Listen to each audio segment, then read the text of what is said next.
దేశవ్యాప్తంగా ఇప్పుడు ఒకటే చర్చ. తిరుమల లడ్డు విషయంలో అసలు ఏం జరిగింది ఏంటి? తాము ఎంతో పవిత్రంగా భావించే స్వామివారి లడ్డు అపవిత్రమైందా?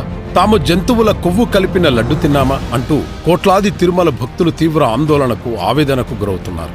ఈ అంశంలో నిజాలు తేలాలంటూ హిందూ ధార్మిక సంస్థలు, సామాన్యుల నుంచి కూడా పెద్ద ఎత్తున డిమాండ్లు వినిపిస్తున్నాయి. So it's a big hurting issue. We have to inquire into it and find the culprits and book them to take them to task.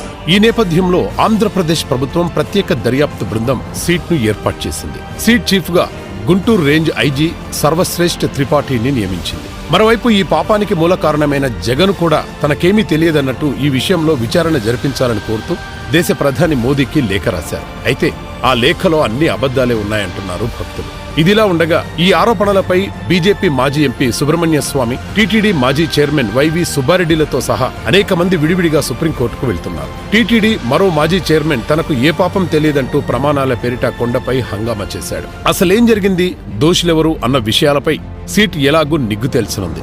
కాకపోతే తన పాపం కప్పిపుచ్చుకోవడానికి జగన్ ఎన్నో విష ప్రచారాలను మొదలుపెట్టాడు. అసలు లడ్డూలో కల్తీ నెయ్యి వాడలేదనే అంటున్నాడు. ఈ విషయం కూడా సీట్ దర్యాప్తులో బయటపడుతుంది కదా. జగన్ ఏం మాట్లాడినా జనం అతన్ని నమ్మడం లేదు. అతని నేర చరిత్ర, సైకో మనస్తత్వం గురించి ప్రజలందరికీ తెలుసు. ఇక స్వామివారి భక్తులైతే జగన్ మీద తీవ్ర ఆగ్రహంతో ఉన్నారు. జగన్ తప్పు చేశాడు అని పూర్తిగా నమ్ముతున్నారు. దానికి కారణాలేంటో ఒకసారి గతంలోకి వెళితే మనకే తెలుస్తాయి. మొదటగా జగన్ కుటుంబం మొత్తం క్రిస్టియన్ మతాన్ని అవలంబించారు. దర్శనానికి వచ్చిన ప్రతిసారి తిరుమల ఆలయ నిబంధనలను పాటించే ప్రసక్తే లేదంటూ ఒక అన్యమతస్థుడిగా డిక్లరేషన్ ఇవ్వడానికి జగన్మోహన్ రెడ్డి నిరాకరించాడు. టీటీడీ చైర్మన్లుగా క్రిస్టియన్ అయిన వైవి సుబ్బారెడ్డిని, నాస్తికుడైన భూమన కరుణాకర్ రెడ్డిని నియమించడంలోనే జగన్ కుటుంబానికి వెంకటేశ్వరుని మీద ఉన్న భావమేంటో తెలుస్తోంది. ఇక జగన్ ముఖ్యమంత్రిగా ఉన్న కాలంలో ఎన్నో అధికారిక పూజా కార్యక్రమాల్లో పాల్గొన్నప్పటికీ ఆయన సతీమణి వైఎస్ భారతి ఏ ఒక్క దాంట్లోనూ పాల్గొనలేదు. జగన్ ముఖ్యమంత్రి అయ్యాక తిరుమల కొండపై అన్యమత ప్రచారం జరిగినట్టు అనేక సందర్భాలు రుజువు చేశాయి.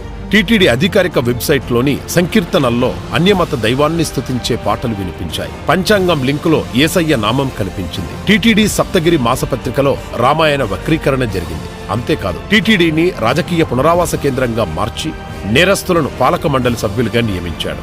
అలాగే తిరుమలను వ్యాపార కేంద్రంగా మార్చాడు. ఆదాయం కోసం లడ్డూ ధరలను, వసతి గృహాల అద్దెలను పెంచాడు. శ్రీవాణి ట్రస్ట్ సహా అనేక కుంభకోణాలకు వైఎస్ఆర్సీపీ పాలనలోనే తెరతీశారు. టీటీడీ చైర్మన్ల నుంచి మంత్రి రోజా వరకు ప్రతిరోజు కొన్ని వందల మందిని దర్శనానికి తీసుకువెళ్లి వాళ్లందరి నుంచి వేలల్లో డబ్బులు వసూలు చేసినట్టు ఆరోపణలు ఉన్నాయి. ఈ అపచారాలు, ఘోరాలన్నీ జగన్ హయాంలోనే జరిగాయి. ఏ రోజు కూడా వెంకటేశ్వరుని భక్తుల విశ్వాసాలను కాపాడే ప్రయత్నం చేయలేదు జగన్ రెడ్డి. ఇకపోతే ప్రస్తుత లడ్డు వివాదం ఎలా మొదలైందో ఒకసారి చూద్దాం.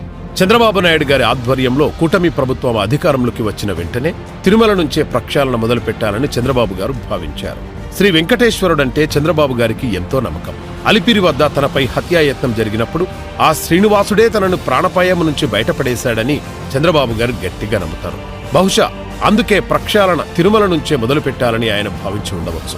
చంద్రబాబు గారు జూన్ 12న ముఖ్యమంత్రిగా బాధ్యతలు చేపడితే ఆ వెంటనే జూన్ 14న టీటీడీ ఈవోగా శ్యామలరావు బాధ్యతలు చేపట్టారు. దాదాపు అదే సమయానికి తమిళనాడుకు చెందిన AR dairy foods technology private limited company నుంచి తొలి ట్యాంకర్ జూన్ 12వ తేదీన టీటీడీకి చేరింది. ఈ సంస్థ 2024 మార్చి 12న నిర్వహించిన టెండర్లలో, అంటే జగన్ హయాంలో నెయ్యి సరఫరా కాంట్రాక్టు దక్కించుకుంది. జగన్ రెడ్డి అప్రూవ్ చేసిన టెండర్ ప్రకారం తొలి ట్యాంకర్ జూన్ 12వ తేదీన పంపిస్తే, అలాగే జూన్ 20, 25, జూలై 4వ తేదీలలో మరో 3 ట్యాంకర్లను పంపించింది. ప్రస్తుతం జరుగుతున్న లడ్డూ వివాదానికి ఈ 4 ట్యాంకర్ల నెయ్యే కారణం. నిజానికి శ్రీవారి ప్రసాదాల తయారీలో ఉపయోగించే సరుకుల నాణ్యతను పరీక్షించడానికి టీటీడీ చాలా సంవత్సరాల క్రితమే ఒక వ్యవస్థను ఏర్పాటు చేసుకుంది. సరుకుల నాణ్యతను 7-8 దశల్లో తనిఖీలు చేస్తారు. అలాగే మొదటిసారి ఏఆర్ డైరీ పంపిన నెయ్యి ట్యాంకర్ల నుంచి శాంపిల్స్ తీసి టీటీడీ ల్యాబ్కు నాణ్యతా పరీక్ష కోసం పంపించారు. అయితే నెయ్యిలో జంతు కొవ్వు కలిసి ఉందా లేదా అని పరీక్షించగలిగే సామర్థ్యం, సౌకర్యం టీటీడీ ల్యాబ్కు లేదు. అందుకే బేసిక్ టెస్టుల్లో ఈ 4 ట్యాంకర్లు పాస్ అయిపోయాయి. దాంతో ఈ 4 ట్యాంకర్ల నెయ్యిని లడ్డూ తయారీలో వాడేశారు. నెయ్యి స్వచ్ఛమైనదే అయితే ఏ గొడవ ఉండేది కాదు. కానీ కల్తీ నెయ్యి కావడంతో లడ్డూ రుచి, వాసన మారిపోయాయి. పైగా లడ్డూలు త్వరగా చెడిపోయాయి. దీంతో భక్తులు అధిక సంఖ్యలో ఫిర్యాదులు చేశారు. ప్రాథమిక విచారణలో కొత్తగా వచ్చిన నెయ్యి నాణ్యతపై అనుమానాలు వచ్చాయి. అదే సమయంలో జూలై 16న 2, 23న 2 చొప్పున మరో ట్యాంకర్ల నెయ్యిని ఏఆర్ డైరీ టీటీడీకి పంపించింది. టీటీడీ ఆ నెయ్యి వాడకుండా అదే తేదీలలో శాంపిల్ సేకరించి టీటీడీ ల్యాబ్కు కాకుండా గుజరాత్లో ఉన్న ఎన్డీడీబీ ల్యాబ్కు పంపించి పరీక్ష చేయించారు. ఆ పరీక్షలో నెయ్యి, వెజిటేబుల్ ఆయిల్, జంతువుల కొవ్వు, చేప నూనె, ఇతర పదార్థాల వల్ల కల్తీ అయినట్లు నిర్ధారణ అయింది. వెంటనే ఆ 4 ట్యాంకర్లను తిప్పి పంపించడమే కాకుండా ఆ కంపెనీపై చర్యలు తీసుకుని బ్లాక్ లిస్ట్ లో పెట్టారు. ఆ తర్వాత అసలు ఈ ఏఆర్ డైరీ నెయ్యి సరఫరా కాంట్రాక్టును ఎలా దక్కించుకుంది అనే అంశంపై ఆరా తీశారు. అప్పుడే జగన్ పాత్ర బయటపడింది. 2020లోనే జగన్ టెండర్ నిబంధనలను మార్చడం వల్ల తమిళనాడుకు చెందిన ఏఆర్ డైరీకి నెయ్యి సరఫరా కాంట్రాక్టు దక్కింది. చాలా తక్కువ ధరకే నెయ్యి సరఫరా చేస్తామని చెప్పి ఏఆర్ డైరీ టెండర్ దక్కించుకున్న సమయంలోనే గతంలో నందిని నెయ్యి సరఫరా చేసిన కేఎంఎఫ్ సంస్థ నెయ్యి నాణ్యతపై సందేహం వెలుబుచ్చింది. కనీసం అప్పుడైనా జగన్ ప్రభుత్వం ఆలోచించి ఉంటే ఈ అపచారం జరిగేది కాదు. ఈ విషయాలన్నీ వివరించాకే ఈవో శ్యామళరావు కల్తీ నెయ్యి విషయాన్ని ముఖ్యమంత్రికి చెప్పారు. వెంటనే చంద్రబాబు గారు ఈ విషయాన్ని బయటపెట్టడంతో ఇది దేశవ్యాప్తంగా సంచలనమైంది. వెంటనే కేంద్రం కల్పించుకొని శ్రీ వెంకటేశ్వర స్వామి వారి లడ్డూ ప్రసాదం తయారీకి నెయ్యి సరఫరా చేసిన 4 కంపెనీలకు చెందిన నెయ్యి నమూనాలను సేకరించింది. వాటి నాణ్యతపై పరీక్షలు నిర్వహించింది. వాటిలో తిరుమలకు నెయ్యి సరఫరా చేసిన 3 కంపెనీలు సరైన ప్రమాణాలు పాటించినట్లు కేంద్ర ప్రభుత్వ ఆరోగ్య శాఖ గుర్తించింది. అయితే తమిళనాడుకు చెందిన ఏఆర్ కంపెనీ మాత్రం నెయ్యి నాణ్యతా పరీక్షల్లో ఫెయిల్ అయింది. దీంతో ఆ కంపెనీకి food standard safety authority of India show cause నోటీసులు జారీ చేసింది. అంటే ఏఆర్ డైరీ నెయ్యి కల్తీదని, ఆ నెయ్యి తయారీకి జంతు కొవ్వు వాడారన్నది పచ్చి నిజం.